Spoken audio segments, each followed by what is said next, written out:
فقد آتينا آل إبراهيم الكتاب والحكمة وآتيناهم ملكا عظيما. اللهم صل على محمد وعلى آل محمد كما صليت على إبراهيم وعلى آل إبراهيم إنك حميد مجيد.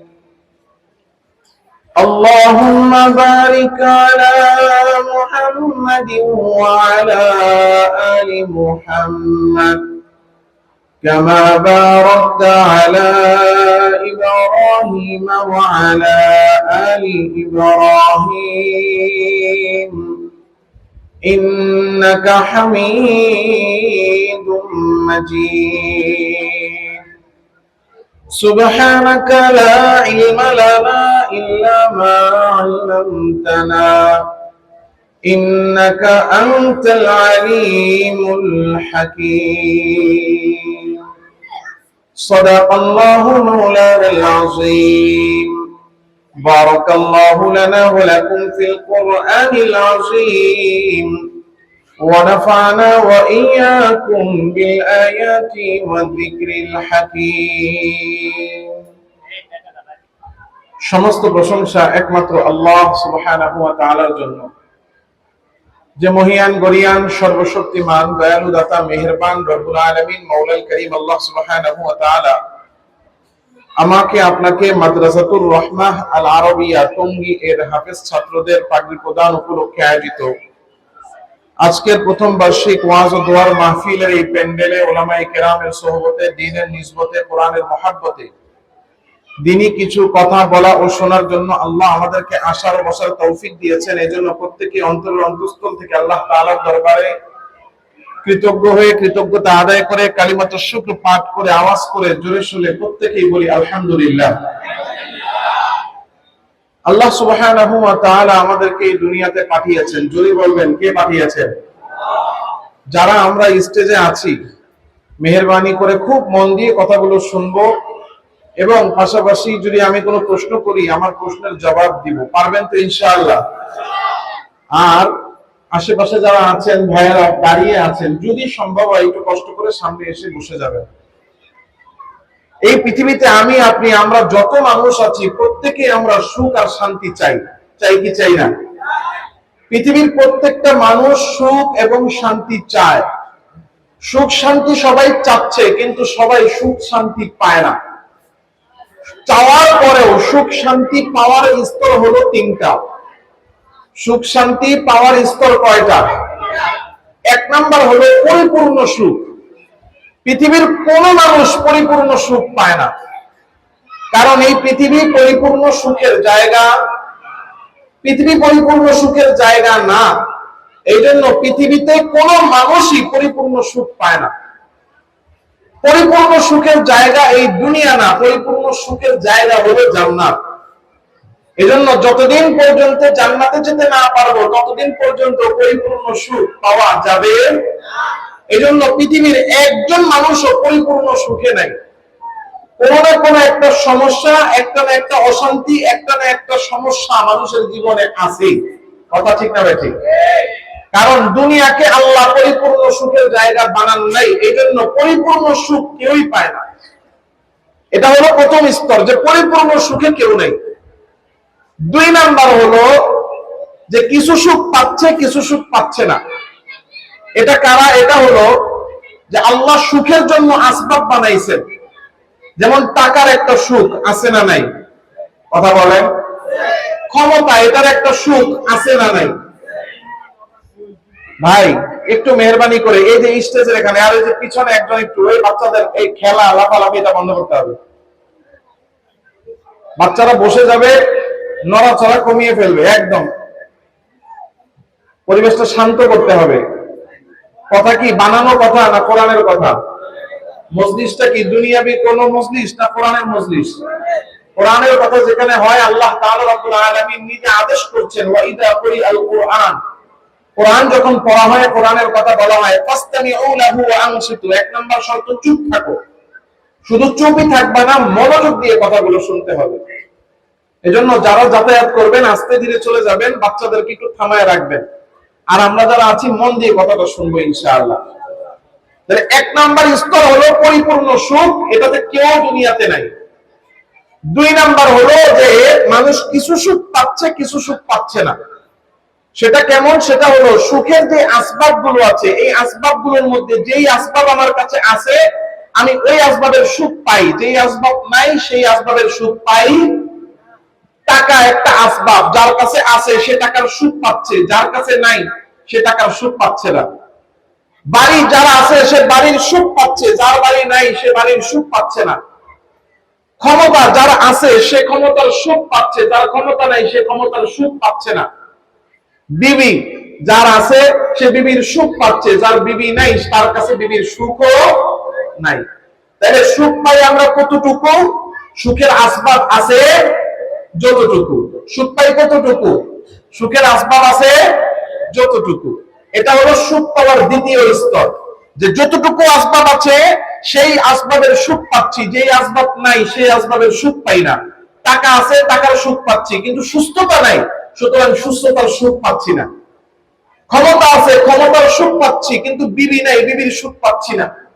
বিবি আছে, সন্তান নাই, বিবির সুখ পাচ্ছি, সন্তানের সুখ পাচ্ছি না। আবার সন্তান আছে, কথা শুনে না, তো সন্তান থাইকাও অশান্তি, বাধ্য সন্তানের সুখ পাচ্ছি না। তাহলে দুনিয়াতে সুখ পাই কতটুকু? সুখের আসবাব আছে যতটুকু। এটা হলো দ্বিতীয় স্তর। তৃতীয় স্তর হলো যে সুখের আসবাব আছে, যেই আসবাব আছে ওই আসবাবের সুখও পায় না। টাকা আছে কিন্তু টাকার সুখ অন্তরে অনুভব করে না। ক্ষমতা আছে কিন্তু ক্ষমতার সুখ অন্তরে অনুভব করে না। বাড়ি আছে, বাড়ির সুখ অন্তরে অনুভব করে না। গাড়ি আছে, গাড়ির সুখ অন্তরে অনুভব করে না। এটা কারা? এটা হলো ওই সমস্ত ব্যক্তি যে নিজের কি আছে এইটার দিকে তাকায় না, এইটা নিয়ে কোনো চিন্তা গবেষণা খেয়াল নাই, সারাদিন শুধু তাকিয়ে থাকে যে অন্যের কি আছে। নিজের কি আছে এটা নিয়ে কৃতজ্ঞ না, অন্যের উন্নতি দেখলেই তার অন্তরের মধ্যে জ্বালা করা শুরু হয়ে যায়, আছে না নাই? নিজের কি আছে এটা নিয়ে যে সুখে থাকবে, কৃতজ্ঞতার সাথে থাকবে, এটা থাকে না। নিজের জিনিসের গবেষণা বাদ দিয়ে সারাদিন শুধু অন্যকে নিয়ে গবেষণা করে যে অমুকের বাড়ি কেন হইল, অমুকের গাড়ি কেন হইল, অমুক টাকাওয়ালা কেন হইল, অমুকের সন্তান কেন ভালো পজিশনে গেল। অর্থাৎ নিজের কি আছে এটা নিয়ে তার সুখ নাই, সারাদিন শুধু অশান্তি। অন্যের কি আছে, সারাদিন শুধু চিন্তা আর গবেষণা, অন্যের কি উন্নতি হলো এটা নিয়ে। নিজেরটা বাদ দিয়া অন্যের জিনিস নিয়ে, অন্যের উন্নতি নিয়ে গবেষণা করে, আর মনে মনে খালি কামনা করে যে ও যেন উন্নতি না হয়, ও যেন বাড়িওয়ালা না হয়, ও যেন টাকাওয়ালা না হয়। সারাদিন শুধু মনে মনে অন্যের অপকল্যাণ, অন্যের অবনতি কামনা করতে থাকে, আছে না নাই? এই যে অন্যের সুখ দেখে সহ্য করতে না পারা এবং তার সুখটা চলে যায়। এই এই যে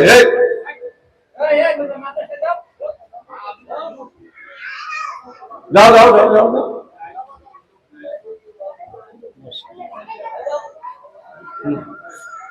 আরে ওরা যায়ও না, যাইতেও দেয় না। আস্তে আস্তে আপনারা যাও যাও। এই ধমকটা আমি দিতাম না, ওরা বাচ্চা মানুষ, ওদের কি বুঝে আছে, কিন্তু এইটুকু ধমক না দিলে তো ওদের কান পর্যন্ত যাবে না, ওরা বুঝবে না। ওরা আমারে আপনারে ভয় পায় না। ও যে মক্তবে পরে যে হুজুর আছেন কারিশা হুজুর, ওই কারিশা হুজুর এখানে বসান, তাইলে ওরা ভয় পাবে। হ্যাঁ, ওরা পায় না। ওরা প্রেসিডেন্টও চিনে না, পুলিশও চিনে না, ওসিও চিনে না, কাউরে চিনে না, চিনে খালি হুজুর রে, তো ভয় পায় শুধু হুজুর। আল্লাহ। তো এই যে তৃতীয় প্রকার হলো সুখ পাচ্ছে না। কারণ কি? কারণ নিজের কি আছে তা নিয়ে চিন্তা নাই, সারাদিন শুধু অন্যকে নিয়ে গবেষণা করে। এই যে অন্যের উন্নতি সহ্য করতে না পারা এবং মনে মনে অন্যের অবনতি কামনা করা, এটাকে বলা হয় হিংসা। কি বলা হয়? হিংসা, এই হিংসা আমার আপনার মধ্যে আছে না নাই? হিংসা হলো এমন একটা বদ স্বভাব যে হিংসা অন্তরের মধ্যে আছে, তার যত দুনিয়াতে নিয়ামতি আল্লাহ দেখ না কেন, সে কখনো এই নিয়ামতের সুখ অনুভব করবে না। তার বাড়ি আছে 2 তলা, কিন্তু 2 তলা বাড়িতে থাকার, 2 তলা বাড়ির মালিক হওয়ার একটা আনন্দ, এই আনন্দ সে কোনোদিনও পায় না। কেন পায় না? কারণ 2 তলা বাড়িতে আমি আসি, আল্লাহ আমাকে ভালো রাখছে, এই চিন্তা করে না। সারাদিন শুধু মন খারাপ। কেন? আমার বাড়ি 2 তলা, পাশের ঘরেরটা 5 তলা। নিজেরটা নিয়ে সন্তুষ্ট না, সারাদিন শুধু অন্যেরটা নিয়ে গবেষণা, অন্যের উন্নতি দেখলেই শরীরে জ্বালা পোড়া। এই যে হিংসা, এটা আমাদের মধ্যে আছে না নাই? পাশাপাশি 2 দোকানদার গিয়া কয়, কিও ভাই মনটা এত খারাপ কে? তাই হাসি আর কি, বেচা কেনা নাই, তাই হাসি। সংসার চলে না, তাই চলে। যখনই তাকাই দিয়ে মনটা খারাপ। আরে ভাই কইও না, আমার দোকানে আহে কাস্টমার টুকটাক চলে, কিন্তু পাশের দোকানে সারাদিন খালি বেচা কেনা। অর্থাৎ নিজে যে ভালো আছে এটা নিয়ে সন্তুষ্ট না। অসন্তুষ্ট কেন? অসন্তুষ্ট কারণ আরেকজনে আমার চেয়ে বেশি ভালো আছে। এজন্য হিংসা এটা 1 নাম্বার ক্ষতি যেটা করে সেটা হলো আমার আপনার সুখ, আমার আপনার জীবন থেকে নষ্ট করে দেয়। হিংসা মানুষের জীবন থেকে কি করে দেয়? সুখ নষ্ট করে দেয়, শান্তি নষ্ট করে দেয়। এজন্য হিংসুকের কাছে যেই আসবাব আছে, ওই আসবাব থাকার পরেও সে ওই আসবাবের সুখ অনুভব করতে পারে। হিংসা এত মারাত্মক এক গুনাহ, এত মারাত্মক এক গুনাহ, যা অন্তরে হিংসা আছে, এই হিংসার কারণে সে ঈমান থেকে বঞ্চিত হয়ে যায়। হিংসার কারণে কি থেকে বঞ্চিত হয়? ঈমান থেকে বঞ্চিত হয়। ঈমান থেকে বঞ্চিত হয় কেন? কারণ এই যে দুনিয়াতে একজনের বাড়ি 5 তলা, বলেন তো এই 5 তলা বাড়ি যে হইল তারে দান করছেন কি? একজনের মালিক 10 কোটি টাকা, এই যে 10 কোটি টাকার মালিক তিনি হইছেন, এটা দান করছেন কি? কাউকে দিছে 5 কোটি, কাউকে দিছে 500, কাউকে দিছে 5 টাকা। এই যে বন্টন, এই বন্টনটা করেছেন কে? এবং এই যে একজনের আল্লাহ তার বান্দারে একটা বাড়ির মালিক বানাইছে, দিল আল্লাহ, সহ্য হয় না আমার, দান করলেন আল্লাহ, অপছন্দ করতেছি আমি। মানে কেমন যেন আল্লাহকে বুঝাইতেছি, আল্লাহ আপনি ওরে কেন বাড়ির মালিক বানাইলেন, অমুকরে কেন টাকার মালিক বানাইলেন, অমুকরে কেন ক্ষমতার চেয়ারে বসাইলেন, আল্লাহ আপনি কাজটা ঠিক করেন নাই, ভুল করছেন।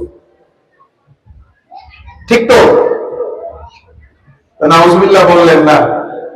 জোরে বলেন আল্লাহর বন্টন সঠিক না ঠিক? জোরে বলেন সঠিক না ঠিক? বন্টন করতেছে আল্লাহ, অপছন্দ আমার, কেমন যেন আল্লাহকে বুঝাইতে চাইতেছি, আল্লাহ আপনি ভুল করছেন। আম ইয়াহসুদুনান নাস আলা মা আতাহুল্লাহ أم يحسدون الناس على آتاهم الله من فضله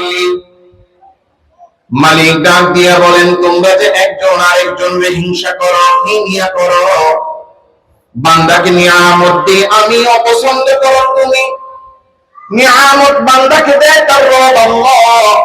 আল্লাহ কাউরে 5 তলার মালিক বানাইলো, কিন্তু অপছন্দ হয় তোমার, কেমন যেন তুমি বুঝাইতে চাচ্ছ আল্লাহ আপনি এই নিয়ামত তার দিয়া ভুল করেছেন। এই জন্য হিংসা এত মারাত্মক গুনাহ, হিংসা এত মারাত্মক গুনাহ, হিংসার কারণে মানুষ ঈমান থেকে বঞ্চিত হয়ে যায়। পৃথিবীর মধ্যে সবচেয়ে দামি জাতি, সবচেয়ে জ্ঞানী জাতি, সবচেয়ে গুণী আর নিয়ামত প্রাপ্ত জাতি ছিল বনি ইসরাইল। সবচেয়ে বেশি নবীও পেয়েছে তারা, সবচেয়ে বেশি কিতাব পেয়েছে তারা। সবচেয়ে বেশি নবী আর কিতাব পাওয়ার পরেও এই বনি ইসরাইলীরা ইসলাম গ্রহণ করতে পারে নাই, নবীজির উপর ঈমান আনতে পারে নাই, শুধুমাত্র হিংসার কারণে। আল্লাহ তাআলা পৃথিবীর ইতিহাসে সবচেয়ে নিয়ামত বেশি দিয়েছে বনি ইসরাইলকে। কাদেরকে? বলেন, নাম বলেন, কাদেরকে? এই যে বনি ইসরাইলকে আল্লাহ নিয়ামত দিয়েছেন, আমার কথা না আল্লাহর কথা। আল্লাহ তাআলা রব্বুল আলামিন নিজে বলছেন, ওয়ালাকাদ আতাইনা বনি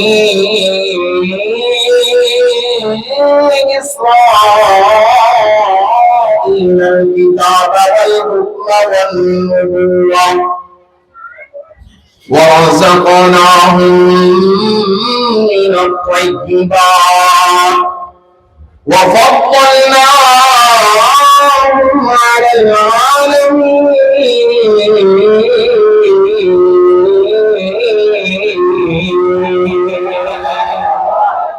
আল্লাহ তাআলা রব্বুল আলামিন গান দিয়ে বলেন, আমি বনি ইসরাঈলকে দিয়েছি কিতাব, যার কারণে পৃথিবীতে আল্লাহ আসমানে যত কিতাব নাযিল করেছেন, বিশেষ করে সবচেয়ে গুরুত্বপূর্ণ চারটি কিতাবের মধ্যে তিনটি কিতাব তাওরাত এবং জাবুর এবং ইনজিল, এই তিন কিতাব আল্লাহ বনি ইসরাঈলকে আল্লাহ দান করেছেন। আল্লাহ তাআলা বলেন, আমি বনি ইসরাঈলকে দিয়েছি কিতাব, আমি আল্লাহ বনি ইসরাঈলকে দিয়েছি নবী, যার কারণে বনি ইসরাঈলের মধ্যে পৃথিবীর সবচেয়ে দামি দামি সম্মানী নবীগুলো বনি ইসরাঈলে আল্লাহ পাঠাইছেন।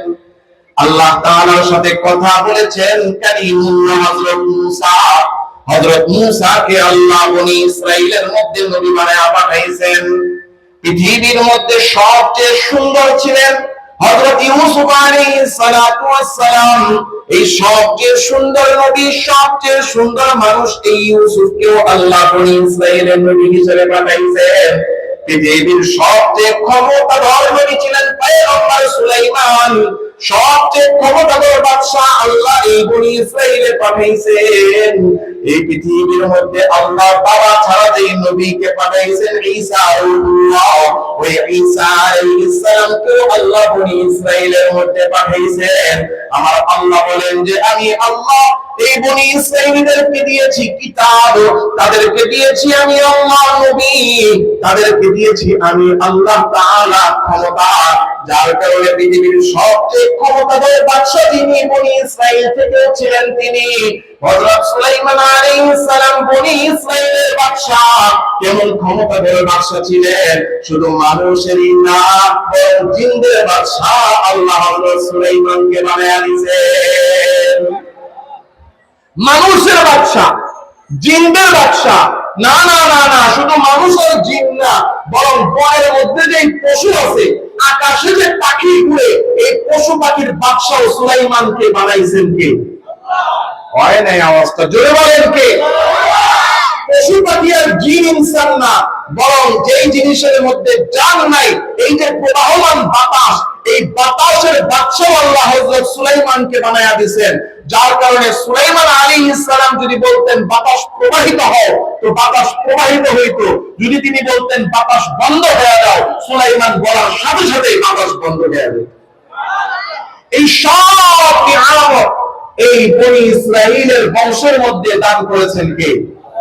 শুধু তাই না, আল্লাহ বলেন ওয়ারাযাকনাহুম মিনাত তাইয়্যিবাত, আমি পৃথিবীর সবচেয়ে উত্তম রিজিকগুলো বনি ইসরাঈলকে খাওয়াইছি। কেমন উত্তম রিজিক আল্লাহ খাওয়াইছেন? সূরাতুল মাইদার মধ্যে আছে, আল্লাহ তাআলা বনি ইসরাঈলীদেরকে দুনিয়াতে বসাইয়া জান্নাত থেকে বেলায় বেলায় খাবার পাঠিয়ে তাদেরকে খানা খাওয়াইছে। সুবহানাল্লাহ। وفضلناهم على العالمين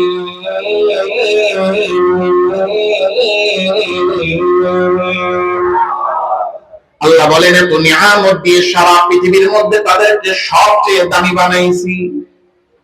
সব পৃথিবীর যত জাতি এসেছে হযরত আদম আলাইহিস সালামের পরে, এই বনি ইসরাঈলকে আল্লাহ সবচেয়ে উৎকৃষ্ট বানাইছেন, সবচেয়ে বেশি নিয়ামত দিয়েছেন, সবচেয়ে দামি বানাইছেন। সবচেয়ে দামি বানানোর পরেও, সবচেয়ে বেশি নবী দেওয়ার পরেও, সবচেয়ে বেশি কিতাব দেওয়ার পরেও, সবচেয়ে বেশি ক্ষমতা দেওয়ার পরেও বনি ইসরাঈলীরা মুসলমান হতে পারে নাই, ঈমান আনতে পারে নাই। কারণ কি? কারণ একটাই, হিংসা। বলেন কারণ কি? হিংসা। এই হিংসাটা কিসের হিংসা? কিসের হিংসা এটা বুঝতে হলে ইতিহাসে যেতে হবে। পৃথিবীর ইতিহাসে সবচেয়ে গুরুত্বপূর্ণ ব্যক্তি যিনি, তিনি হলেন আমাদের আব্বা, আমাদের জাতির পিতা, জাতির আব্বা। বলেন তো কি? মাশাআল্লাহ, হযরত ইব্রাহিম আলাইহিস সালাম। পৃথিবীর ইতিহাসে ধর্মীয় দৃষ্টিকোণ থেকে এবং রাজনৈতিক দৃষ্টিকোণ থেকে পৃথিবীর ইতিহাসের 1 নম্বর গুরুত্বপূর্ণ ব্যক্তি তো আদম আলাইহিস সালাম, কারণ তার মাধ্যমে পৃথিবী শুরু হয়েছে। সর্বপ্রথম মানুষ, তাহলে মানব সভ্যতার সবচেয়ে গুরুত্বপূর্ণ ব্যক্তি তিনি। মানব সভ্যতার ইতিহাস সব শুরু হয়েছে আদম আলাইহিস সালামের মাধ্যমে। আদম আলাইহিস সালামের পরে পৃথিবীর সবচেয়ে গুরুত্বপূর্ণ ব্যক্তি হলেন হযরত ইব্রাহিম আলাইহিস সালাম। হযরত ইব্রাহিম আলাইহিস সালামকে আল্লাহ নিজে বলেছেন মিল্লাতা আবিকুম ইব্রাহিম। আল্লাহ তাআলা রাব্বুল আলামিন বলেছেন মিল্লাতা আবিকুম ইব্রাহিম, তোমাদের জাতির পিতা ইব্রাহিম। কেমনে? ইব্রাহিম আলাইহিস সালামের 2 সন্তান, 2জন ছেলে। বলেন কয়জন? মনোযোগ আছে তো? ভালো লাগতেছে না খারাপ? আলহামদুলিল্লাহ, খুব মন দিয়ে শুনেন। ইব্রাহিম আলাইহিস সালামের 2 ছেলে, একজনের নাম হলো ইসমাঈল আর একজনের নাম হলো ইসহাক। ইসমাঈল আলাইহিস সালামের জন্ম হলো, আল্লাহ তাআলা রাব্বুল আলামিন হুকুম দিয়ে দিলেন, ইব্রাহিম তোমার এই ছেলে আর এই ছেলের মা, এই 2 জনকে রাইখা আসো। বলেন তো কোথায় রাখতে বলছে? মরুভূমিতে। কোথায়? মরুভূমিতে। এই জানা কথা আপনাদের, আমি শুধু পয়েন্টে পয়েন্টে মিলাই দিব, দেখবেন আপনারা জয়েন্টে জয়েন্টে ধরে ফেলবেন। পারবেন না ইনশাআল্লাহ? আল্লাহ তাআলা বললেন তোমার এই ছেলে ইসমাঈল আর তার মা হাজেরাকে মরুভূমিতে ফালায়া রেখে আসো। ইব্রাহিম আলাইহিস সালাম তার বিবি হাজেরা এবং সন্তান ইসমাঈলকে নিয়ে গেছেন মরুভূমিতে। অল্প একটু 1 পোটলা খাবার আর অল্প মশকের মধ্যে কিছুটা পানি, যতটুকু সাথে করে নেওয়া যায় নিয়ে গিয়া মরুভূমিতে রাইখা চলে আসতেছেন। বিবি হাজেরা জিজ্ঞাসা করে, এই যে আমাদেরকে রেখে চলে যাচ্ছেন, কার হুকুমে? হুকুমটা কার? আল্লাহ। তাহলে কাফা বিল্লাহ, আমাদের জন্য যথেষ্ট কে? এখন সাথের খাবার খাইতে খাইতে 2 দিন 3 দিন 5 দিন খাবার শেষ। যে পানি আছে এই পানিও 2 দিন 3 দিন অল্প অল্প করে খায়, বাচ্চারা খাওয়ায়। এই পান করতে করতে পানিও, খাবারও নাই, পানিও নাই।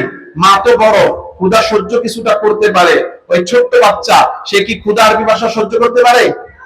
এখন এই বাচ্চা তো পানির পিপাসায় কান্না শুরু করছে। মায়ের মন, নিজে খায় আর না খায় বাচ্চারে খাওয়াইতে হবে। কথা ঠিক না?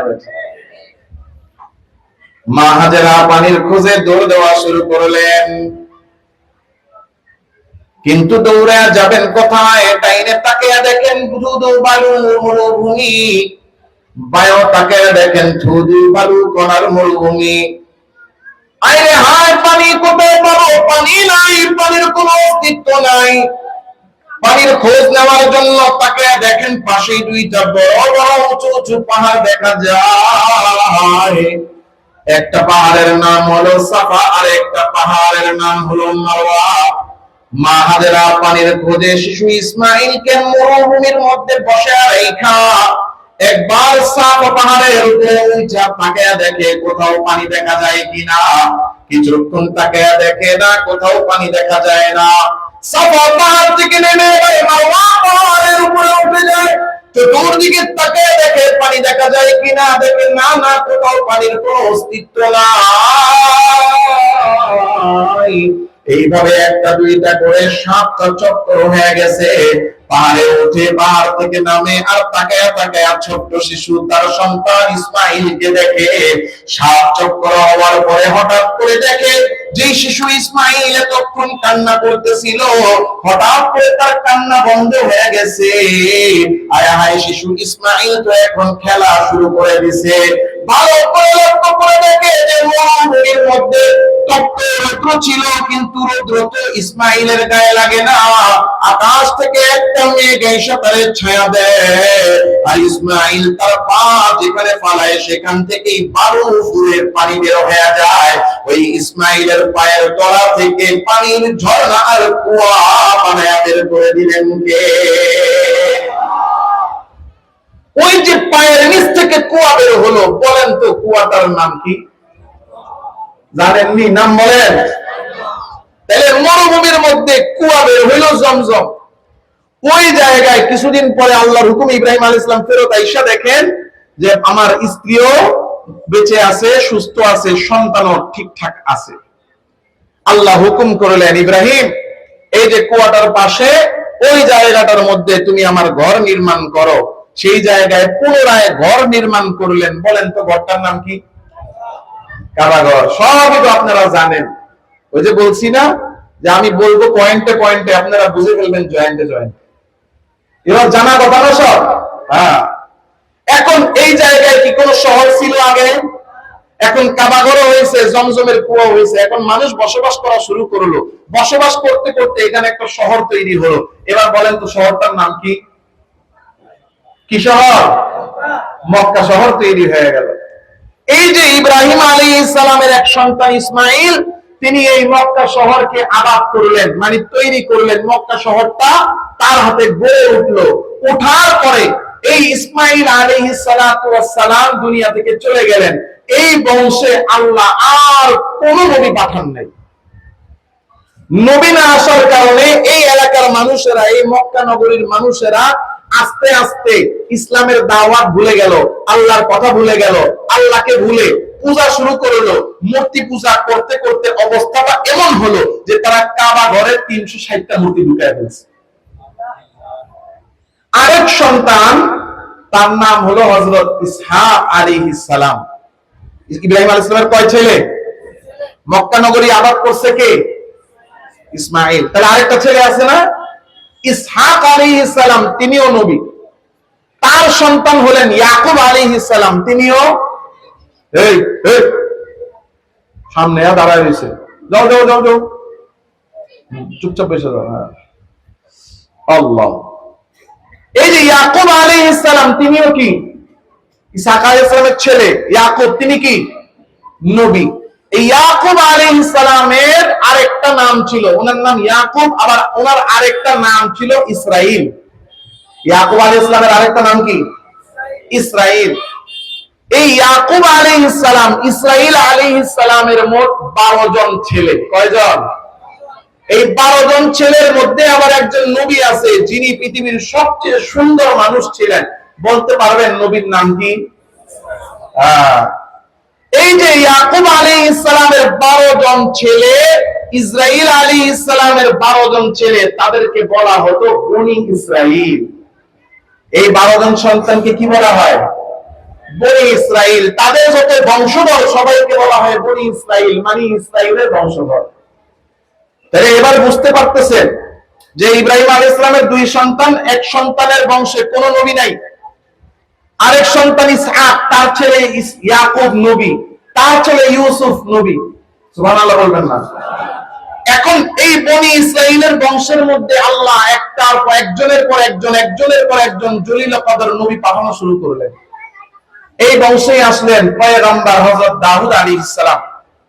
আল্লাহ এমন নবুয়ত, এমন ক্ষমতা দিয়েছেন যে হযরত দাউদ আলাইহিস সালাতু ওয়াস সালাম, আল্লাহ তাকে সুন্দর কণ্ঠ দিয়েছিলেন। তিনি যখন তিলাওয়াত করতেন বা যখন তার কিতাব পড়তেন, জাবুর কিতাব পড়তেন, তখন সমুদ্রের মাছেরা সব এসে সমুদ্রের পাড়ে ভিড় করত।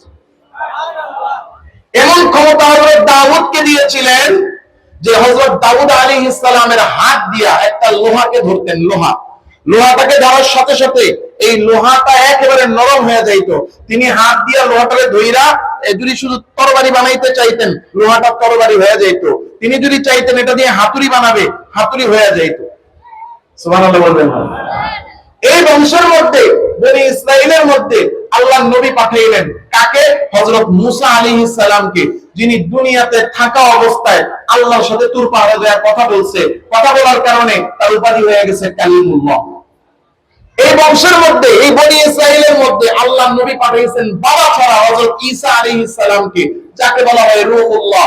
আল্লাহ এমন ক্ষমতা হযরত ঈসা আলাইহিস সালামকে দিয়েছেন যে মরা মৃত ব্যক্তির কাছে গিয়ে যদি শুধু বলতেন কুম বিইজনিল্লাহ, আল্লাহর হুকুমে জীবিত হয়ে যাও, তো ওই মৃত ব্যক্তি, মৃত প্রাণীও আল্লাহর হুকুমে হযরত ঈসার কথায় জীবিত হয়ে যেত।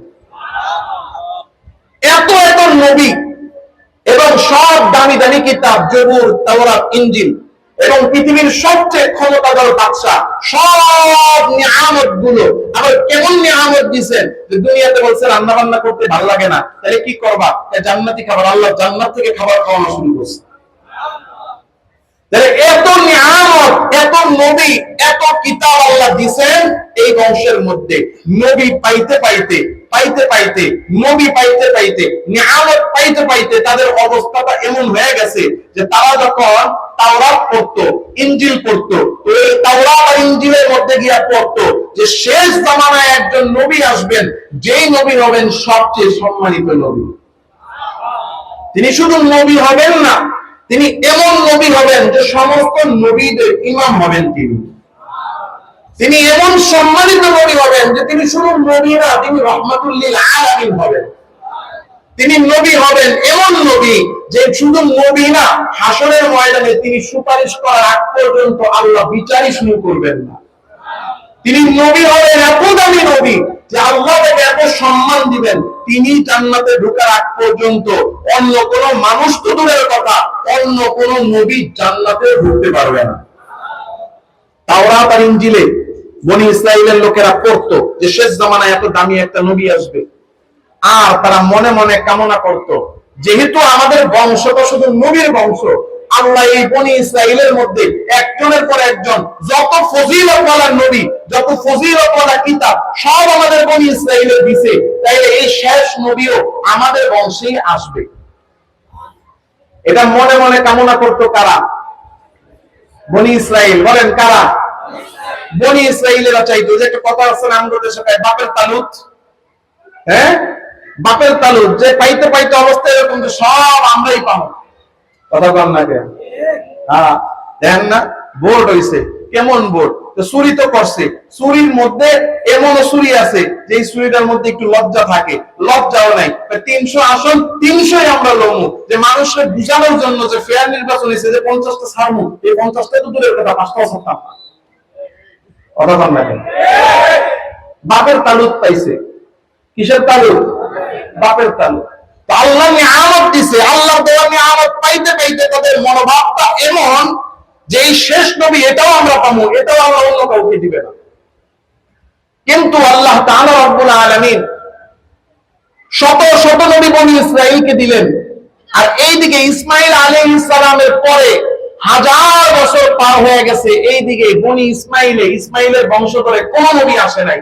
আল্লাহ ওইদিকে দিলেন অগণিত নবী, এইদিকে একজনও নাই, একজনও নাই, একজনও নাই। আল্লাহ শেষ নবী মুহাম্মদুর রাসূলুল্লাহ সাল্লাল্লাহু আলাইহি ওয়াসাল্লামকে ওই বনি ইসমাইল আলাইহিস সালামের বংশধরের মধ্যে মক্কা নগরীতে আল্লাহ পাঠিয়ে দিলেন। এই যে শেষ নবী, এই নবীকে বনি ইসরাইলে আল্লাহ কেন পাঠাইলেন না? বনি ইসমাইলে আল্লাহ কেন দিলেন?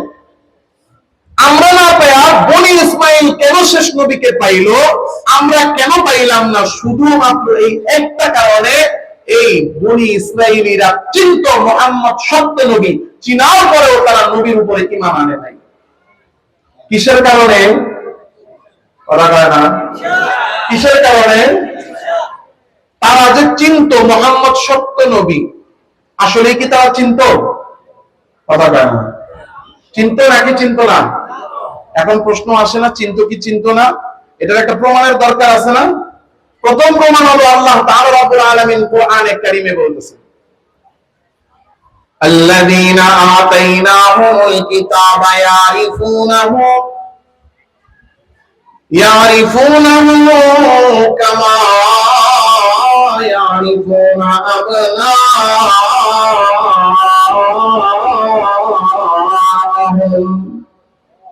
আল্লাহ তাআলা রব্বুল আলামিন বলতেছেন, এই আহলে কিতাব যারা, তাওরাত ছিল, জাবুর ছিল তাদের কাছে, ইনজিল ছিল, ইহুদি আর খ্রিস্টান যারা, এরা মুহাম্মদ যে সত্য নবী এটা তারা জানতো, মুহাম্মদকে সত্য নবী তারা চিনতো। মুহাম্মদ যে সত্য নবী কেমন চিনতো তারা? বাবা তার সন্তানকে যেমন চিনে, বাবা তার সন্তানকে দেখলেই যেমন চিনে ফেলে, মা তার সন্তানকে দেখলেই চিনে ফেলে তা আমার সন্তান। মায়ের কাছে বাবার কাছে সন্তানের যেমন আলাদা কোনো পরিচয়ের দরকার হয় না, দেখলেই যেমন চিনে ফেলে, এই আহলে কিতাব বনি ইসরাইলীরাও তেমন ঠিকভাবে চিনতো মুহাম্মদ সত্যবাদী, চিনতো তারা। কিন্তু চিনার পরেও তারা নবীজির উপর ঈমান আনে নাই, কারণ একটাই, শুধুমাত্র তাদের মনের মধ্যে ছিল কি? ঈর্ষা। তারা যে চিন্ত মুহাম্মদ সত্য নবী, এটার প্রমাণ কি? এটার প্রমাণ হলো কোরআনে কারীমের 18 নম্বর সূরা, সূরাতুল কাহফ। বলেন তো সূরাটার নাম কি? সূরাতুল কাহফ। নবীজি সাল্লাল্লাহু আলাইহি ওয়াসাল্লামকে আল্লাহ যখন নবুয়ত দিয়ে দুনিয়াতে পাঠাইলেন, দুনিয়াতে তো পাঠাইছেন, আগে নবুয়ত দিবেন কত বছর বয়সে? أما بعد فأعوذ بالله من الشيطان الرجيم. بسم الله الرحمن الرحيم. أم يحسدون الناس على ما آتاهم الله من فضله فقد آتينا آل إبراهيم الكتاب والحكمة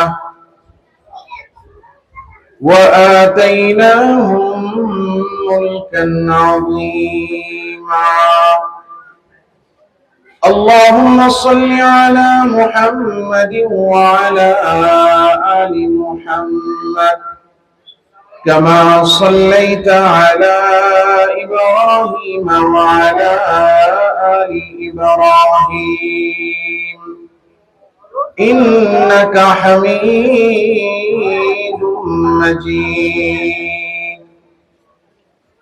اللهم بارك على محمد وعلى آل محمد كما باركت على إبراهيم وعلى آل إبراهيم إنك حميد مجيد.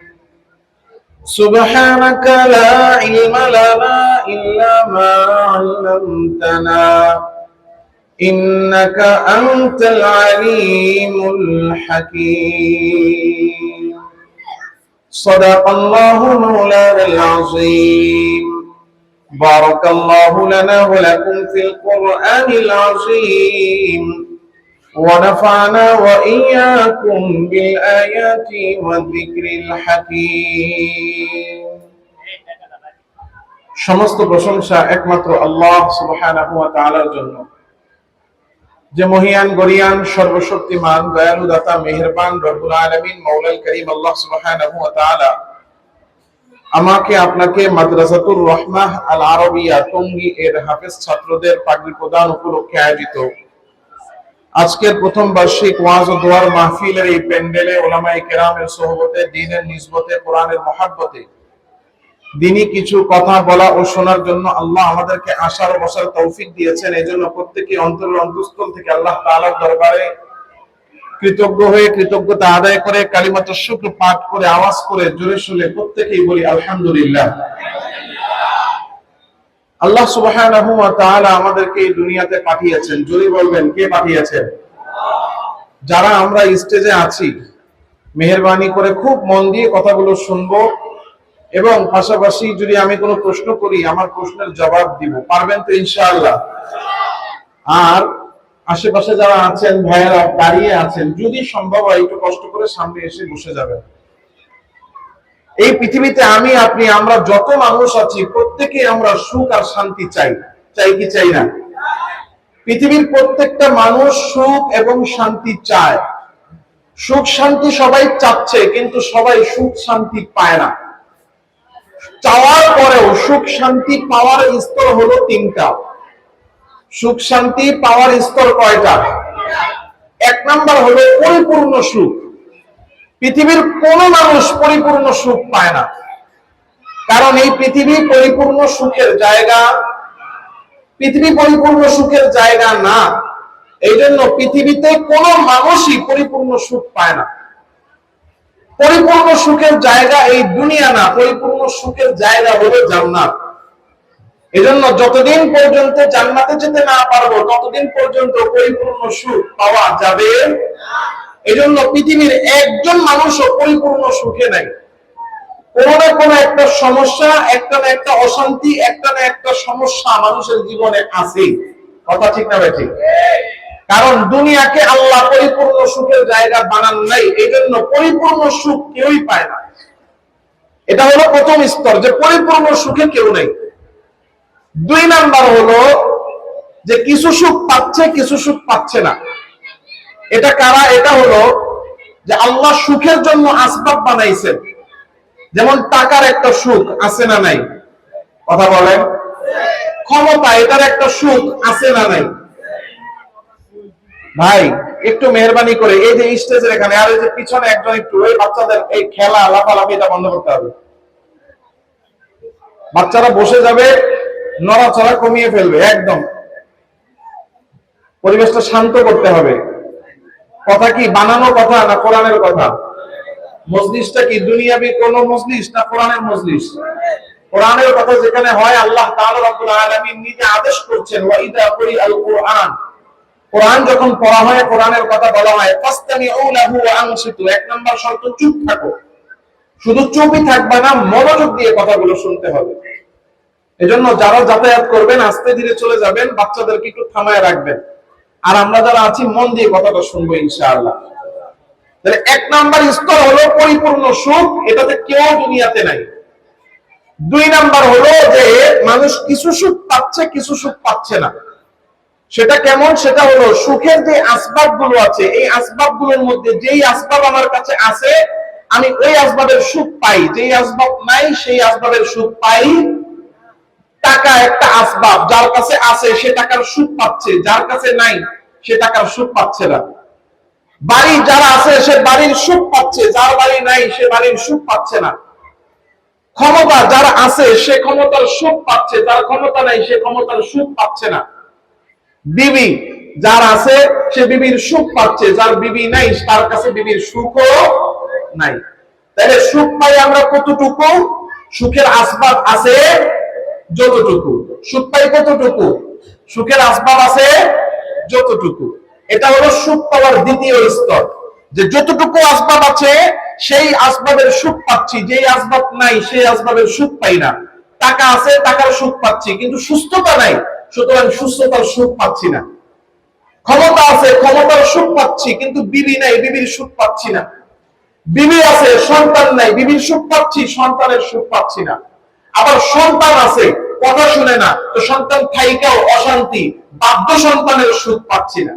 তাহলে দুনিয়াতে সুখ পাই কতটুকু? সুখের আসবাব আছে যতটুকু। এটা হলো দ্বিতীয় স্তর। তৃতীয় স্তর হলো যে সুখের আসবাব আছে, যেই আসবাব আছে ওই আসবাবের সুখও পায় না। টাকা আছে কিন্তু টাকার সুখ অন্তরে অনুভব করে না। ক্ষমতা আছে কিন্তু ক্ষমতার সুখ অন্তরে অনুভব করে না। বাড়ি আছে, বাড়ির সুখ অন্তরে অনুভব করে না। গাড়ি আছে, গাড়ির সুখ অন্তরে অনুভব করে না। এটা কারা? এটা হলো ওই সমস্ত ব্যক্তি যে নিজের কি আছে এইটার দিকে তাকায় না, এইটা নিয়ে কোনো চিন্তা গবেষণা খেয়াল নাই, সারাদিন শুধু তাকায় থাকে যে অন্যের কি আছে। নিজের কি আছে এটা নিয়ে কৃতজ্ঞ না, অন্যের উন্নতি দেখলেই তার অন্তরের মধ্যে জ্বালা করা শুরু হয়ে যায়, আছে না নাই? নিজের কি আছে এটা নিয়ে যে সুখে থাকবে, কৃতজ্ঞতার সাথে থাকবে, এটা থাকে না। নিজের জিনিসের গবেষণা বাদ দিয়ে সারাদিন শুধু অন্যকে নিয়ে গবেষণা করে, যে অমুকের বাড়ি কেন হইল, অমুকের গাড়ি কেন হইল, অমুক টাকাওয়ালা কেন হইল, অমুকের সন্তান কেন ভালো পজিশনে গেল। অর্থাৎ নিজের কি আছে এটা নিয়ে তার সুখ নাই, সারাদিন শুধু অশান্তি। অন্যের কি আছে, সারাদিন শুধু চিন্তা আর গবেষণা, অন্যের কি উন্নতি হলো এটা নিয়ে। নিজেরটা বাদ দিয়া অন্যের জিনিস নিয়ে, অন্যের উন্নতি নিয়ে গবেষণা করে, আর মনে মনে খালি কামনা করে যে ও যেন উন্নতি না হয়, ও যেন বাড়িওয়ালা না হয়, ও যেন টাকাওয়ালা না হয়। সারাদিন শুধু মনে মনে অন্যের অপরাধ, অন্যের অবনতি কামনা করতে থাকে, আছে না নাই? এই যে অন্যের সুখ দেখে সহ্য করতে না পারা এবং তার সুখটা চলে যায়। এই এই যে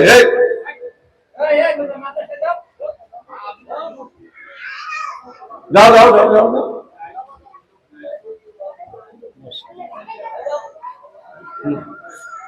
আরে ওরা যায়ও না, যাইতেও দেয় না। আস্তে আস্তে আপনারা যাও যাও। এই ধমকটা আমি দিতাম না। ওরা বাচ্চা মানুষ, ওদের কি বুঝ আছে? কিন্তু এইটুকু ধমক না দিলে তো ওদের কান পর্যন্ত যাবে না, ওরা বুঝবে না। ওরা আমারে আপনারে ভয় পায় না। ও যে মক্তবের পরে যে হুজুর আছেন কারিশা হুজুর, ওই কারিশা হুজুর হেনাইন্দা বসান, তাইলে ওরা ভয় পাবে। হ্যাঁ, কথা কয় না। ওরা প্রেসিডেন্টও চিনে না, পুলিশও চিনে না, ওসিও চিনে না, কাউরে চিনে না, চিনে খালি হুজুর রে। তো ভয় পায় শুধু হুজুর। আল্লাহ। তো এই যে তৃতীয় প্রকার হলো সুখ পাচ্ছে না। কারণ কি? কারণ নিজের কি আছে তা নিয়ে চিন্তা নাই, সারাদিন শুধু অন্যকে নিয়ে গবেষণা করে। এই যে অন্যের উন্নতি সহ্য করতে না পারা এবং মনে মনে অন্যের অবনতি কামনা করা, এটাকে বলা হয় হিংসা। কি বলা হয়? হিংসা। এই হিংসা আমার আপনার মধ্যে আছে না নাই? হিংসা হলো এমন একটা বদ স্বভাব যে হিংসা অন্তরের মধ্যে আছে, তার যত দুনিয়াতে নিয়ামতি আল্লাহ দেখ না কেন, সে কখনো এই নিয়ামতের সুখ অনুভব করবে না। তার বাড়ি আছে 2 তলা, কিন্তু 2 তলা বাড়িতে থাকার, 2 তলা বাড়ির মালিক হওয়ার একটা আনন্দ, এই আনন্দ সে কোনোদিনও পায় না। কেন পায় না? কারণ 2 তলা বাড়িতে আমি আসি, আল্লাহ আমাকে ভালো রাখছে, এই চিন্তা করে না। সারাদিন শুধু মন খারাপ। কেন? আমার বাড়ি 2 তলা, পাশের জনেরটা 5 তলা। নিজেরটা নিয়ে সন্তুষ্ট না, সারাদিন শুধু অন্যেরটা নিয়ে গবেষণা, অন্যের উন্নতি দেখলেই শরীরে জ্বালা পোড়া। এই যে হিংসা, এটা আমাদের মধ্যে আছে না নাই? পাশাপাশি 2 দোকানদার গিয়া কয়, কিও ভাই মনটা এত খারাপ কে? তাই হাসি আর কি, বেচা কেনা নাই, তাই হাসি। সংসার চলে না, তাই চলে। যখনই টাকাই দিয়ে মনটা খারাপ, তারে ভাই করো না, আমার দোকানে আহে কাস্টমার টুকটাক চলে, কিন্তু পাশের দোকানে সারাদিন খালি বেচা কেনা। অর্থাৎ নিজে যে ভালো আছে এটা নিয়ে সন্তুষ্ট না। অসন্তুষ্ট কেন? অসন্তুষ্ট কারণ আরেকজনে আমার চেয়ে বেশি ভালো আছে। এজন্য হিংসা এটা 1 নাম্বার ক্ষতি যেটা করে, সেটা হলো আমার আপনার সুখ, আমার আপনার জীবন থেকে নষ্ট করে দেয়। হিংসা মানুষের জীবন থেকে কি করে দেয়? সুখ নষ্ট করে দেয়, শান্তি নষ্ট করে দেয়। এজন্য হিংসুকের কাছে যেই আসবাব আছে, ওই আসবাব থাকার পরেও সে ওই আসবাবের সুখ অনুভব করতে পারে। হিংসা এত মারাত্মক এক গুনাহ, এত মারাত্মক এক গুনাহ, যার অন্তরে হিংসা আছে, এই হিংসার কারণে সে ঈমান থেকে বঞ্চিত হয়ে যায়। হিংসার কারণে কি থেকে বঞ্চিত হয়? ঈমান থেকে বঞ্চিত হয়। ঈমান থেকে বঞ্চিত হয় কেন? কারণ এই যে দুনিয়াতে একজনের বাড়ি 5 তলা, বলেন তো এই 5 তলা বাড়ি যে হইল তার দান করছেন কি? একজনের মালিক 10 কোটি টাকা, এই যে 10 কোটি টাকার মালিক তিনি হইছেন, এটা দান করছেন কি? কাউকে দিছে 5 কোটি, কাউকে দিছে 500, কাউকে দিছে 5 টাকা। এই যে বন্টন, এই বন্টনটা করেছেন কে? এখন এই যে একজনে আল্লাহ তার বান্দারে একটা বাড়ির মালিক বানাইছে, দিল আল্লাহ, সহ্য হয় না আমার, দান করলেন আল্লাহ, অপছন্দ করতেছি আমি। মানে কেমন যেন আল্লাহকে বুঝাইতেছি, আল্লাহ আপনি ওরে কেন বাড়ির মালিক বানাইলেন, অমুকরে কেন টাকার মালিক বানাইলেন, অমুকরে কেন ক্ষমতার চেয়ারে বসাইলেন, আল্লাহ আপনি কাজটা ঠিক করেন নাই, ভুল করছেন। ঠিক তো? নাউজুবিল্লাহ বললেন না? জোরে বলেন। আল্লাহর বন্টন সঠিক না ঠিক? জোরে বলেন সঠিক না ঠিক? বন্টন করতেছে আল্লাহ, অপছন্দ আমার, কেমন যেন আল্লাহকে বুঝাইতে চাইতেছি, আল্লাহ আপনি ভুল করছেন। আম ইয়াহসুদুনা আন-নাস আলা মা আতাহুল্লাহ أم يحسدون الناس على آتاهم الله من فضله। মালিক ডাক দিয়া বলেন, তোমরা যে একজন আরেকজনের হিংসা করো, হিংসা করো, বান্দাকে নিয়ামত দিয়ে আমি অপছন্দ করো। তুমি নিয়ামত বান্দাকে দেয় তার রব আল্লাহ। আল্লাহ কাউরে 5 তলার মালিক বানাইলো, কিন্তু অপছন্দ হয় তোমার, কেমন যেন তুমি বুঝাইতে চাচ্ছ আল্লাহ আপনি এই নিয়ামতটা দিয়া ভুল করেছেন। এই জন্য হিংসা তো মারাত্মক গুনাহ। হিংসা এত মারাত্মক গুনাহ, হিংসার কারণে মানুষ ঈমান থেকে বঞ্চিত হয়ে যায়। পৃথিবীর মধ্যে সবচেয়ে দামি জাতি, সবচেয়ে জ্ঞানী জাতি, সবচেয়ে গুণী আর নিয়ামত প্রাপ্ত জাতি ছিল বনি ইসরাইল। সবচেয়ে বেশি নবী পেয়েছে তারা, সবচেয়ে বেশি কিতাব পেয়েছে তারা। সবচেয়ে বেশি নবী আর কিতাব পাওয়ার পরেও এই বনি ইসরাইলীরা ইসলাম গ্রহণ করতে পারে নাই, নবীজির উপর ঈমান আনতে পারে নাই, শুধুমাত্র হিংসার কারণে। আল্লাহ তাআলা পৃথিবীর ইতিহাসে সবচেয়ে নিয়ামত বেশি দিয়েছে বনি ইসরাইলকে। কাদেরকে বলেন, নাম বলেন, কাদেরকে? এই যে বনি ইসরাইলকে আল্লাহ নিয়ামত দিয়েছেন, আমার কথা না আল্লাহর কথা। আল্লাহ তাআলা রব্বুল আলামিন নিজে বলছেন, ওয়ালাকাদ আতাইনা বনি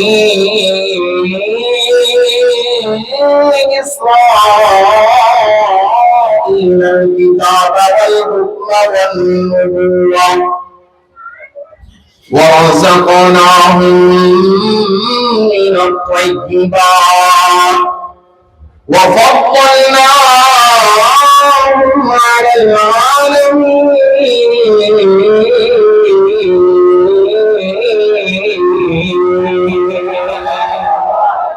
আল্লাহ তাআলা রব্বুল আলামিন গান দিয়ে বলেন, আমি বনি ইসরাইলকে দিয়েছি কিতাব, যার কারণে পৃথিবীতে আল্লাহ আসমানি যত কিতাব নাযিল করেছেন, বিশেষ করে সবচেয়ে গুরুত্বপূর্ণ 4টি কিতাবের মধ্যে 3টি কিতাব, তাওরাত এবং জাবুর এবং ইনজিল, এই 3 কিতাব আল্লাহ বনি ইসরাইলকে আল্লাহ দান করেছেন। আল্লাহ তাআলা বলেন, আমি বনি ইসরাইলকে দিয়েছি কিতাব, আমি আল্লাহ বনি ইসরাইলকে দিয়েছি নবী, যার কারণে বনি ইসরাইলের মধ্যে পৃথিবীর সবচেয়ে দামি দামি সম্মানী নবীগুলো বনি ইসরাইলে আল্লাহ পাঠাইছেন। আল্লাহ তাআলার সাথে কথা বলেছেন কালিমুল্লাহ হযরত মুসাকে আল্লাহ বনি ইসরাইলের মধ্যে নবী বানায়া পাঠাইছেন। পৃথিবীর মধ্যে সবচেয়ে সুন্দর ছিলেন হযরত ইউসুফ আলাইহিস সালাতু ওয়াস সালাম। এই সবচেয়ে সুন্দর নবী, সবচেয়ে সুন্দর মানুষ এই ইউসুফকেও আল্লাহ বনি ইসরাইলের নবী হিসেবে পাঠাইছেন। পৃথিবীর সবচেয়ে ক্ষমতাধর নবী ছিলেন পয়গম্বর সুলাইমান। সবচেয়ে ক্ষমতাধর বাদশা আল্লাহ এই বনি ইসরাইলে পাঠাইছেন। এই পৃথিবীর মধ্যে আল্লাহ বাবা ছাড়া যে নবীকে পাঠাইছেন ঈসা আল্লাহ, ওই ঈসা আলাইহিস সালামকে আল্লাহ বনি ইসরাইলের মধ্যে পাঠাইছেন।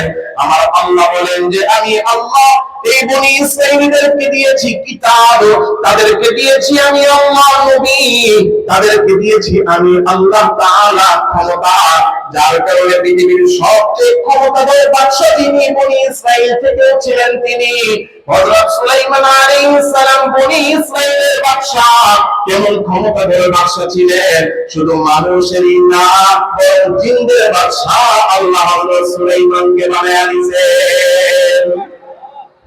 মানুষের বাদশা, জিনদের বাদশা না না না না, শুধু মানুষ আর জিন না, বরং বনের মধ্যে যে পশু আছে, আকাশে যে পাখি ঘুরে, এই পশু পাখির বাদশা সুলাইমানকে বানাইছেন কে? হয় নাই অবস্থা, জোরে বলেন কে? পশু পাখি আর জিন ইনসান না, বরং যেই জিনিসের মধ্যে জান নাই, এই যে প্রবাহমান বাতাস, এই বাতাসের বাদশা আল্লাহ হযরত সুলাইমানকে বানায়া দিয়েছেন।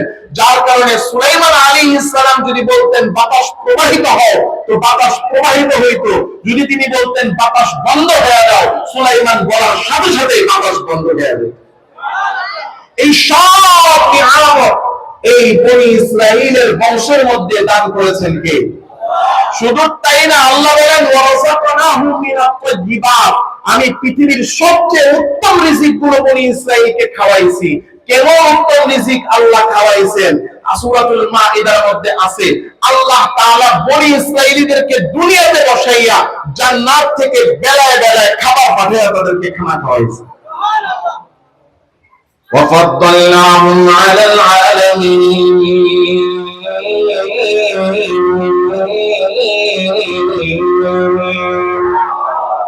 আল্লাহ বলেন এত নিয়ামত দিয়ে সারা পৃথিবীর মধ্যে তাদেরকে সবচেয়ে দামি বানাইছি। সব পৃথিবীর যত জাতি এসেছে হযরত আদম আলাইহিস সালামের পরে, এই বনি ইসরাইলকে আল্লাহ সবচেয়ে উৎকৃষ্ট বানাইছেন, সবচেয়ে বেশি নিয়ামত দিয়েছেন, সবচেয়ে দামি বানাইছেন। সবচেয়ে দামি বানানোর পরেও, সবচেয়ে বেশি নবী দেওয়ার পরেও, সবচেয়ে বেশি কিতাব দেওয়ার পরেও, সবচেয়ে বেশি ক্ষমতা দেওয়ার পরেও বনি ইসরাইলীরা মুসলমান হতে পারে নাই, ঈমান আনতে পারে নাই। কারণ কি? কারণ একটাই, হিংসা। বলেন কারণ কি? হিংসা। এই হিংসাটা কিসের হিংসা? কিসের হিংসা এটা বুঝতে হলে ইতিহাসে যেতে হবে। পৃথিবীর ইতিহাসে সবচেয়ে গুরুত্বপূর্ণ ব্যক্তি যিনি, তিনি হলেন আমাদের আব্বা, আমাদের জাতির পিতা, জাতির আব্বা। বলেন তো কি? মাশাআল্লাহ, হযরত ইব্রাহিম আলাইহিস সালাম। পৃথিবীর ইতিহাসে ধর্মীয় দৃষ্টিকোণ থেকে এবং রাজনৈতিক দৃষ্টিকোণ থেকে পৃথিবীর ইতিহাসের এক নম্বর গুরুত্বপূর্ণ ব্যক্তি আদম আলাইহিস সালাম, কারণ তার মাধ্যমে পৃথিবী শুরু হয়েছে। সর্বপ্রথম মানুষ, তার মানব সভ্যতার সবচেয়ে গুরুত্বপূর্ণ ব্যক্তি তিনি। মানব সভ্যতার ইতিহাস সব শুরু হয়েছে আদম আলাইহিস সালামের মাধ্যমে। আদম আলাইহিস সালামের পরে পৃথিবীর সবচেয়ে গুরুত্বপূর্ণ ব্যক্তি হলেন হযরত ইব্রাহিম আলাইহিস সালাম। হযরত ইব্রাহিম আলাইহিস সালামকে আল্লাহ নিজে বলেছেন মিল্লাতা আবিকুম ইব্রাহিম। আল্লাহ তাআলা রাব্বুল আলামিন বলেছেন মিল্লাতা আবিকুম ইব্রাহিম, তোমাদের জাতির পিতা ইব্রাহিম। কেমনে? ইব্রাহিম আলাইহিস সালামের দুই সন্তান, দুইজন ছেলে। বলেন কয়জন? এই মনোযোগ আছে তো? ভালো লাগতেছে না খারাপ? আলহামদুলিল্লাহ, খুব মন দিয়ে শুনেন। ইব্রাহিম আলাইহিস সালামের দুই ছেলে, একজনের নাম হলো ইসমাঈল, আর একজনের নাম হলো ইসহাক। ইসমাঈল আলাইহিস সালামের জন্ম হলো, আল্লাহ তাআলা রাব্বুল আলামিন হুকুম দিয়ে দিলেন, হে ইব্রাহিম, তোমার এই ছেলে আর এই ছেলের মা, এই দুইজনকে রাইখা আসো। বলেন তো কোথায় রাখতে বলছে? মরুভূমিতে। কোথায়? মরুভূমিতে। এই জানা কথা আপনাদের, আমি শুধু পয়েন্টে পয়েন্টে মিলাই দিব, দেখবেন আপনারা জয়েন্টে জয়েন্টে ধরে ফেলবেন। পারবেন না ইনশাআল্লাহ? আল্লাহ তাআলা বললেন তোমার এই ছেলে ইসমাঈল আর তার মা হাজেরাকে মরুভূমিতে ফালায়া রাইখা আসো। ইব্রাহিম আলাইহিস সালাম তার বিবি হাজেরা এবং সন্তান ইসমাঈলকে নিয়ে গেছেন মরুভূমিতে। অল্প একটু এক পোটলা খাবার আর অল্প মশকের মধ্যে কিছুটা পানি, যতটুকু সাথে করে নেওয়া যায় নিয়ে গিয়া মরুভূমিতে রাইখা চলে আসতেছেন। বিবি হাজেরা জিজ্ঞাসা করে, এই যে আমাদেরকে রেখে চলে যাচ্ছেন, কার হুকুমে? হুকুমটা কার? আল্লাহ। তাহলে কাফা বিল্লাহ, আমাদের জন্য যথেষ্ট কে? এখন সাথের খাবার খাইতে খাইতে 2 দিন 3 দিন 5 দিন খাবার শেষ। যে পানি আছে এই পানিও 2 দিন 3 দিন অল্প অল্প করে খায়, বাচ্চারা খাওয়ায়। এই পান করতে করতে পানিও, খাবারও নাই, পানিও নাই। মা তো বড়, ক্ষুধা সহ্য কিছুটা করতে পারে, ওই ছোট্ট বাচ্চা সে কি ক্ষুধার পিপাসা সহ্য করতে পারে?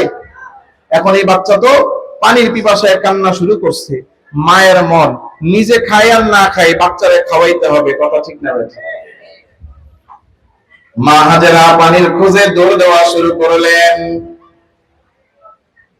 কিন্তু দৌড়ে যাবেন কোথায়? ডাইনে তাকিয়ে দেখেন ধুধু বালু মরুভূমি, বায়ো তাকিয়ে দেখেন ধুধু বালু কণার মরুভূমি। আরে হায়, পানি কোথায় পাবো? পানি নাই, পানির কোনো অস্তিত্ব নাই। পানির খোঁজ নেওয়ার জন্য তাকিয়ে দেখেন পাশেই 2টা বড় বড় উঁচু উঁচু পাহাড় দেখা যায়। একটা পাহাড়ের নাম হলো সাফা আর একটা পাহাড়ের নাম হলো মারওয়া। মা হাজেরা পানির খোঁজে শিশু ইসমাঈলকে মরুভূমির মধ্যে বসে রাইখা একবার সাফা পাহাড়ের উপরে উঠা তাকিয়ে দেখে কোথাও পানি দেখা যায় কিনা। কিছুক্ষণ তাকিয়ে দেখে না, কোথাও পানি দেখা যায় না। সাফা পাহাড় থেকে নেমে মারওয়া পাহাড়ের উপরে উঠে যায়, চতুর্দিকে তাকিয়ে দেখে পানি দেখা যায় কিনা। দেখে না, না, কোথাও পানির কোনো অস্তিত্ব নাই। এইভাবে একটা দুইটা করে 7টা চক্কর হয়ে গেছে। পাহাড়ে উঠে পাহাড় থেকে নামে আর তাকায়া তাকায়া ছোট্ট শিশু তার সন্তান ইসমাঈলকে দেখে। 7 চক্কর হওয়ার পরে হঠাৎ করে দেখে যে শিশু ইসমাঈল এতক্ষণ কান্না করতেছিল, হঠাৎ করে তার কান্না বন্ধ হয়ে গেছে। আয় হায়, শিশু ইসমাঈল তো এখন খেলা শুরু করে দিছে। ভালো করে লক্ষ্য করে দেখে যে মরুভূমির মধ্যে তপ্ত রৌদ্র ছিল, কিন্তু রৌদ্র তো ইসমাইলের গায়ে লাগে না। আকাশ থেকে একটা মেঘ এসে তার ছায়া দেয়, আর ইসমাইল তার পা যেখানে ফালায় সেখান থেকেই 12 ফুলের পানি বের হয়ে যায়। ওই ইসমাইলের পায়ের তলা থেকে পানির ঝর্ণা আর কুয়া বানায় বের করে দিলেন কে? ওই যে পায়ের নিচ থেকে কুয়া বের হলো, বলেন তো কুয়াটার নাম কি? জানেননি? নাম বলেন। তাহলে মরুভূমির মধ্যে কুয়া বের হইল জমজম। ওই জায়গায় কিছুদিন পরে আল্লাহর হুকুম ইব্রাহিম আলাইহিস সালাম ফেরত আইসা দেখেন যে আমার স্ত্রীও বেঁচে আছে, সুস্থ আছে, সন্তানও ঠিকঠাক আছে।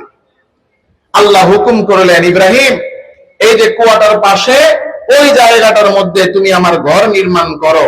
সেই জায়গায় পুনরায় ঘর নির্মাণ করলেন। বলেন তো ঘরটার নাম কি?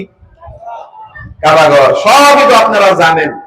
ওই যে বলছি না যে আমি বলবো পয়েন্টে পয়েন্টে, আপনারা বুঝে ফেলবেন জয়েন্টে জয়েন্টে। এবার জানা কথা না সব? হ্যাঁ। এখন এই জায়গায় কি কোনো শহর ছিল আগে? এখন কাবাঘরও হয়েছে, জমজমের কুয়া হয়েছে, এখন মানুষ বসবাস করা শুরু করলো। বসবাস করতে করতে এখানে একটা শহর তৈরি হলো। এবার বলেন তো শহরটার নাম কি? কি শহর? মক্কা শহর তৈরি হয়ে গেল। এই যে ইব্রাহিম আলাইহিস সালামের এক সন্তান ইসমাইল, তিনি এই মক্কা শহরকে আবাদ করলেন, মানে তৈরি করলেন। মক্কা শহরটা তার হাতে গড়ে উঠলো। ওঠার পরে এই ইসমাইল আলাইহিস সালাতু ওয়াস সালাম দুনিয়া থেকে চলে গেলেন। এই বংশে আল্লাহ আর কোন নবী পাঠান নাই। নবী না আসার কারণে এই এলাকার মানুষেরা, এই মক্কা নগরীর মানুষেরা আস্তে আস্তে ইসলামের দাওয়াত ভুলে গেল, আল্লাহর কথা ভুলে গেল, আল্লাহকে ভুলে পূজা শুরু করলো। মূর্তি পূজা করতে করতে অবস্থাটা এমন হলো যে তারা কাবা ঘরে 360টা মূর্তি ঢুকায় ফেলছে। আরেক সন্তান, তার নাম হলো হযরত ইসহাক আলাইহিস সালাম। ইব্রাহিম আলাইহিস সালামের কয় ছেলে? মক্কা নগরী আবাদ করছে কে? ইসমাইল। তাহলে আরেকটা ছেলে আছে না, ইসহাক আলাইহিস সালাম, তিনিও নবী। তার সন্তান হলেন ইয়াকুব আলাইহিস সালাম, তিনিও এই সামনে দাঁড়ায় রয়েছে। যাও যাও যাও যাও, চুপচাপ বসে যাও। হ্যাঁ, আল্লাহ। এই যে ইয়াকুব আলাইহিস সালাম, তিনিও কি ইসহাক আলাইহিস সালামের ছেলে। ইয়াকুব তিনি কি নবী। এই ইয়াকুব আলাইহিস সালামের আরেকটা নাম ছিল, ওনার নাম ইয়াকুব, আবার ওনার আরেকটা নাম ছিল ইসরাইল। ইয়াকুব আলাইহিস সালামের আরেকটা নাম কি? ইসরাইল। এই ইয়াকুব আলাইহিস সালাম, ইসরাইল আলাইহিস সালামের মোট 12 জন ছেলে। কয়জন? এই 12 জন ছেলের মধ্যে আবার একজন নবী আছে, যিনি পৃথিবীর সবচেয়ে সুন্দর মানুষ ছিলেন। বলতে পারবেন নবীর নাম কি? এই যে ইয়াকুব আলাইহিস সালামের 12 জন ছেলে, ইসরাইল আলাইহিস সালামের 12 জন ছেলে, তাদেরকে বলা হতো বনি ইসরাইল। এই 12 জন সন্তানকে কি বলা হয়?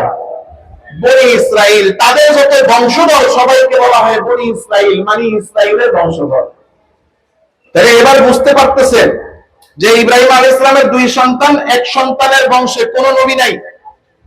আরেক সন্তান ইসহাক, তার ছেলে ইয়াকুব নবী, তার ছেলে ইউসুফ নবী। সুবহানাল্লাহ বলবেন না? এখন এই বনি ইসরাইলের বংশের মধ্যে আল্লাহ একটার পর একজনের পর একজন, একজনের পর একজন জলিল কদর নবী পাঠানো শুরু করলেন। এই বংশেই আসলেন পয়গম্বর হযরত দাউদ আলাইহিস সালাম। আল্লাহ এমন নবুয়ত, এমন ক্ষমতা দিয়েছেন যে হযরত দাউদ আলাইহিস সালাতু ওয়াস সালাম, আল্লাহ তাকে সুন্দর কণ্ঠ দিয়েছিলেন। তিনি যখন তিলাওয়াত করতেন বা যখন তার কিতাব পড়তেন, জাবুর কিতাব পড়তেন, তখন সমুদ্রের মাছেরা সব এসে সমুদ্রের পাড়ে ভিড় করত। এমন ক্ষমতা হযরত দাউদকে দিয়েছিলেন যে হযরত দাউদ আলাইহিস সালামের হাত দিয়া একটা লোহাকে ধরতেন, লোহাটাকে ধরার সাথে সাথে এই লোহাটা একেবারে নরম হয়ে যাইতো। তিনি হাত দিয়া লোহাটাকে ধইরা যদি শুধু তরবারি বানাইতে চাইতেন, লোহাটা তরবারি হয়ে যাইত। তিনি যদি চাইতেন এটা দিয়ে হাতুড়ি বানাবে, হাতুড়ি হয়ে যাইত। সুবহানাল্লাহ বলবেন না? এই বংশের মধ্যে বনি ইসরাইলের মধ্যে আল্লাহ নবী পাঠাইলেন কাকে? হযরত মুসা আলাইহিস সালামকে, যিনি দুনিয়াতে থাকা অবস্থায় আল্লাহর সাথে তুর পাহাড়ে যায় কথা বলছে। কথা বলার কারণে তার উপাধি হয়ে গেছে কালিমুল্লাহ। এই বংশের মধ্যে, এই বনি ইসরাইলের মধ্যে আল্লাহ নবী পাঠিয়েছেন বাবা ছাড়া হযরত ঈসা আলাইহিস সালামকে, যাকে বলা হয় রূহুল্লাহ। আল্লাহ এমন ক্ষমতা হযরত ঈসা আলাইহিস সালামকে দিয়েছেন যে মরা মৃত ব্যক্তির কাছে গিয়ে যদি শুধু বলতেন কুম বিইজনিল্লাহ, আল্লাহর হুকুমে জীবিত হয়ে যাও, তো ওই মৃত ব্যক্তি, মৃত প্রাণীও আল্লাহর হুকুমে হযরত ঈসার কথায় জীবিত হয়ে যায়। এত এত নবী এবং সব দামি দামি কিতাব, জবুর, তাওরাত, ইনজিল এবং পৃথিবীর সবচেয়ে ক্ষমতাধর বাদশা, সব নিয়ামত গুলো আবার কেমন নিয়ামত দিয়েছেন যে দুনিয়াতে বলছে রান্না বান্না করতে ভালো লাগে না, তাহলে কি করবা? জান্নাতি খাবার, আল্লাহ জান্নাত থেকে খাবার খাওয়ানো শুরু করছে। এত নিয়ামত, এত নবী, এত কিতাব আল্লাহ দিয়েছেন এই বংশের মধ্যে। নবী পাইতে পাইতে পাইতে পাইতে নবী পাইতে পাইতে নিয়ামত পাইতে পাইতে তাদের অবস্থাটা এমন হয়ে গেছে যে তারা যখন তাওরাত পড়তো, ইনজিল পড়তো, তো এই তাওরাত আর ইনজিলের মধ্যে গিয়া পড়তো যে শেষ জামানায় একজন নবী আসবেন, যেই নবী হবেন সবচেয়ে সম্মানিত নবী। তিনি শুধু নবী হবেন না, তিনি এমন নবী হবেন যে সমস্ত নবীদের ইমাম হবেন। তিনি এমন সম্মানিত নবী হবেন যে তিনি শুধু নবী না, তিনি রাহমাতুল লিল আলামিন হবেন। তিনি নবী হবেন এমন নবী যে শুধু নবী না, হাসরের ময়দানে তিনি সুপারিশ করার আগ পর্যন্ত আল্লাহ বিচারই শুরু করবেন না। তিনি নবী হবেন এত দামি নবী যে আল্লাহ তাকে এত সম্মান দিবেন, তিনি জান্নাতে ঢোকার আগ পর্যন্ত অন্য কোন মানুষ তো দূরের কথা, অন্য কোন নবী জান্নাতে ঢুকতে পারবে না। তাওরাত আর ইনজিলে বনি ইসরাইলের লোকেরা পড়তো যে শেষ জামানায় এত দামি একটা নবী আসবে, আর তারা মনে মনে কামনা করত যেহেতু আমাদের বংশ তো শুধু নবীর বংশ, আল্লাহ এই বনি ইসরাইলের মধ্যে একজনের পর একজন যত ফজিলতওয়ালা নবী, যত ফজিলতওয়ালা কিতাব সব আমাদের বনি ইসরাইলের দিছে, তাইলে এই শেষ নবীও আমাদের বংশেই আসবে। এটা মনে মনে কামনা করত কারা? বনি ইসরাইল। বলেন কারা? বনি ইসরাইলেরা চাইতো। যে একটা কথা আছে না আমাদের দেশে, বাপের তালুত। হ্যাঁ, বাপের তালুত, যে পাইতে পাইতে অবস্থা এরকম যে সব আমরাই পাবো। কথা বল না কেন? হ্যাঁ, দেখেন না বোর্ড হইছে, কেমন বোর্ড? চুরি তো করছে, চুরির মধ্যে এমনও চুরি আছে যে চুরিটার মধ্যে একটু লজ্জা থাকে, লজ্জাও নাই। 300 আসন 300ই আমরা লমু, যে মানুষের বুঝানোর জন্য যে ফেয়ার নির্বাচন হয়েছে যে 50টা ছাড়মু, এই 50টা তো দূরের কথা, 5টাও ছাড়তাম। কথা বল না কেন? বাপের তালুত পাইছে। কিসের তালুত? বাপের তালুত। আল্লাহ নিয়ামত দিছে, আল্লাহ দেওয়া নিয়ামত পাইতে পাইতে তাদের মনোভাবটা এমন যে এই শেষ নবী এটাও আমরা পাবো, এটাও আমরা অন্য কাউকে দিবে না। কিন্তু আল্লাহ তাআলা রব্বুল আলামিন শত শত নবী বনি ইসরাইলকে দিলেন, আর এইদিকে ইসমাইল আলাইহিস সালামের পরে 1000 বছর পার হয়ে গেছে, এইদিকে বনি ইসমাইলের বংশধরে কোন নবী আসে নাই। আল্লাহ ওইদিকে দিলেন অগণিত নবী, এইদিকে একজনও নাই, একজনও নাই, একজনও নাই। আল্লাহ শেষ নবী মুহাম্মদুর রাসূলুল্লাহ সাল্লাল্লাহু আলাইহি ওয়াসাল্লামকে ওই বনি ইসমাইল আলাইহিস সালামের বংশধরের মধ্যে মক্কা নগরীতে আল্লাহ পাঠিয়ে দিলেন। এই যে শেষ নবী, এই নবীকে বনি ইসরাইলে আল্লাহ কেন পাঠাইলেন না? বনি ইসমাইলে আল্লাহ কেন দিলেন?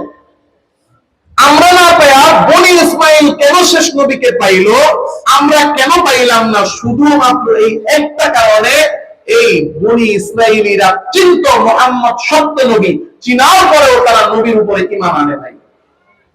কিসের কারণে? ওরা কয় না কিসের কারণে? তারা যে চিন্ত মুহাম্মদ সত্য নবী, আসলে কি তারা চিন্ত? কথা কয় না। চিন্ত নাকি চিন্ত না? এখন প্রশ্ন আসে না চিন্ত কি চিন্ত না? এটার একটা প্রমাণের দরকার আছে না? প্রথম প্রমাণ হলো আল্লাহ তাআলা রব্বুল আলামিন কোরআনে কারীমে বলতেছেন, আল্লাযীনা আতাইনাহুমুল কিতাবা ইয়ারিফুনাহু কামা ইয়ারিফুনা আবনাআহুম